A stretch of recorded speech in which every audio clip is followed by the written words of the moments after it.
개장 전 오프닝 리포트입니다. 오늘도 목표 주가와 투자 의견의 변동이 있는 종목 중심으로 알아보겠습니다. 오늘의 종목 공개하겠습니다. 자, 오늘은 목표 주가 상향 조정된 게 삼성전자고요. 하향 조정된 게 롯데케미칼과 금호건설, 대부분의 종목들이 목표가 유지가 돼 있는 상황입니다. 자, 그런 가운데 첫 번째 종목부터 함께 보시죠. 삼성전자 볼 텐데요. 하이투자증권이고요. 매수 의견 유지, 72,000원에서 80,000원으로 높였습니다. 경쟁력 복구, 경쟁력 격차 복구 여부에 주목해보자 이렇게 얘기하고 있는데요. 우선은 내년 2분기까지 전반적인 업황에 대한 압박을 받습니다. 반도체, 이 메모리 쪽 수요 급락과 원달러 환율 하락에 따라서 올해 4분기부터 내년 이런 상반기까지는 영업이익의 전망치를 하향 조정한다라고 얘기를 했고요. 영업이익 자체가 지금 계속해서 앞으로 이 메모리 반도체 회사들과의 이런 경쟁력 격차가 얼마나 빨리 복구될지 이게 가장 중요한 포인트다라고 얘기를 했습니다. 그런 가운데 여러 가지 경쟁들 중에서 3나노 경쟁 이런 내용과 관련해서 대만의 TSMC의 의존도에서 얼마나 벗어날지가 중요하다라고 얘기하고 있는데요. 지금 삼성전자의 제품이 갖고 있는 속도와 이런 전력 소모량에 대한 우위를 바탕으로 고객 확보 전략에 나선다라고 얘기를 하고 있고요. 여기에서 높은 수율을 달성해서 지금 미국의 엔비디아, 퀄컴 이런 데에서는 이 TSMC에 대한 높은 의존도를 벗어나고 싶어 하고 있는데 여기에서 그 회사들이 원하는 만큼의 물량을 충분히 공급할 수 있는지 여부를 체크해 봐야 되고요. 그리고 TSMC의 3나노 대비해서 낮은 이익률을 어떻게 해결해 나갈지가 관건이다라고 얘기하고 있습니다. 그래서 우선 내년 상반기까지는 저조하겠지만 이런 실적 상승세가 어느 정도 저조하지만 유지가 된다라는 측면에서 분할 매수가 지금 접근이 유효하다라고 얘기하고 있습니다. 네, 두 번째는 현대차 보겠습니다. 대신증권이고요. 매수 의견 유지, 22만 원 목표가도 유지를 합니다. 제목은 LA 오토쇼 그리고 딜러샵에서 현대차의 위치에 대해서 지금 탐방과 관련된 리포트를 냈는데요. 우선 LA 모토쇼가 되겠습니다. 2030년까지 계속해서 현대차에서 11종 그리고 제네시스 7종 총 18종에 대한 라인업을 계속해서 유지한다고 얘기를 했습니다. 아무래도 시장의 상황이 좋지 않기 때문에 이걸 줄이지 않겠느냐라는 그런 얘기가 있었는데요. 그대로 유지를 하고요. 그리고 아이오닉 6 새로 나온 거죠. 내년 상반기에 미국 출시가 예정되어 있다라고 오토쇼에서는 얘기를 했습니다. 자, 그리고 딜러샵과 관련해서는 생각보다 걱정하지 말자라는 그런 뉘앙스의 발언들이 나왔는데요. 자, 우선은 수요 둔화 시그널이 얼만큼 현지에선 있었냐라는 그런 내용과 관련해서 지금 수요 대비 공급이 부족한 상황이 지속되고는 있지만 어느 정도 물량만 공급되면 판매 차질까지는 가지 않을 것이다 라고 얘기하고 있고요.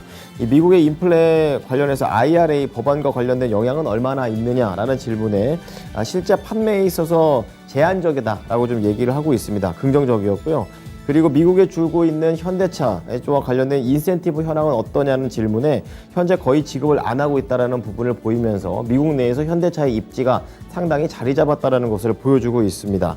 그래서 경기 침체나 수요 둔화에 대한 우려가 있기는 하지만 우려 대비해서 우호적인 업황이 지속되고 있다는 점을 언급하면서 목표가 유지했습니다. 다음은 인텔리안 테크 체크하겠습니다. 하나증권이고요. 매수 의견 유지 115,800원 목표 주가도 유지합니다. 원웹과 네옴시티로 간다. 이 앞으로에 대한 먹거리의 얘기를 하고 있는 건데요. 우선 3분기 지금 탑라인 성장은 계속해서 긍정적이고 4분기에 대한 영업이익률 역시 10%대가 나올 것으로 좋게 보고 있습니다. 매출액 쪽에서는 크루즈하고 커머셜 선박회사의 안테나 투자가 점점 늘어나고 있는 내용을 긍정적으로 봤고요. 그리고 저궤도 인공위성 안테나 매출이 다시 재개가 됐다는 점을 포인트로 보고 있습니다. 그리고 영업이익 쪽에서는 연구개발비 증가가 좀 이어지고는 있지만 그래도 이 위성용 안테나 매출이 본격화되게 되면서 이익률이 10%대로 올라설 전망이라는 긍정적인 내용을 냈습니다. 자, 그런 가운데 네옴시티 그리고 원앱 조인트 벤처를 설립했다라고 얘기를 하고 있는데요. 지금 2억 달러 규모의 조인트 벤처를 설립을 해서 네옴시티와 인근 중동 국가들 지역에 고속 인터넷 서비스를 지금 제공할 예정입니다. 향후 원웹 같은 경우에는 네옴시티를 거의 전담해서 담당할 가능성이 높기 때문에 이런 통신망 구축에서 인텔리안 테크가 수주를 많이 받을 수 있을 것으로 봤습니다. 네, 다음은 목표 주가 하향 조정된 종목입니다. 롯데케미칼이고요. 하이투자증권 매수 의견 유지 29만 원에서 21만 원까지 상당히 세게 내렸습니다. 유상증자 발표와 관련된 내용을 지금 분석을 해주고 있는데요. 높아진 재무 부담의 결과다라고 얘기를 좀 하고 있습니다. 이번 유상증자의 목적 자체가 일진 머티리얼즈 인수를 통해서 좀 성장적인 그런 내용이라기보다는 본업에서 이익 창출력이 약화됐다라는 점, 그리고 대규모 인수합병과 계열사 자금 지원 때문에 재정 부담이 높아진 것을 모면하기 위한 성격이다라는 것에서 지금 마이너스를 주고 있고요. 그리고 단기 주가 급락은 불가피하다 이렇게 얘기를 하고 있습니다. 내년 하반기를 보면서 긴 매수로 하는 것은 괜찮다라고 얘기를 했지만 글로벌 수요가 둔화가 되고 있고, 그리고 석유 업황 자체가 부진하다라는 점, 그리고 자체적으로 현금 창출력이 낮아졌고 단기적으로 주가 급락은 불가피하기 때문에 이후를 도모해보자라는 관점에서 목표 주가를 낮췄습니다. 마지막으로 금호건설 보겠습니다. 교보증권 매수 의견 유지 15,000원에서 만원으로 낮췄는데요. 시장의 변화보다는 안정적인 체력 이렇게 얘기를 하고 있습니다. 그리고 여전히 주택시장 자체가 국외도 그렇지만 국내에서도 계속해서 리스크로서 발목을 잡습니다. 목표 주가 하향의 직접적인 원인이 됐고요.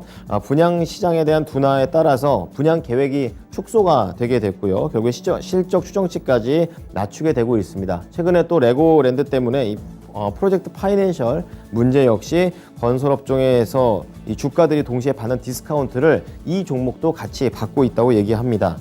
자, 그런 가운데 올해 실적 둔화는 불가피하다 얘기를 하고 있는데요. 원가율 상승 그리고 분양시장의 침체 이렇게 두 가지가 다 안 좋게 되면서 매출 감소로 이어지고 매출 증가세가 둔화된다라고 얘기하고 있고요.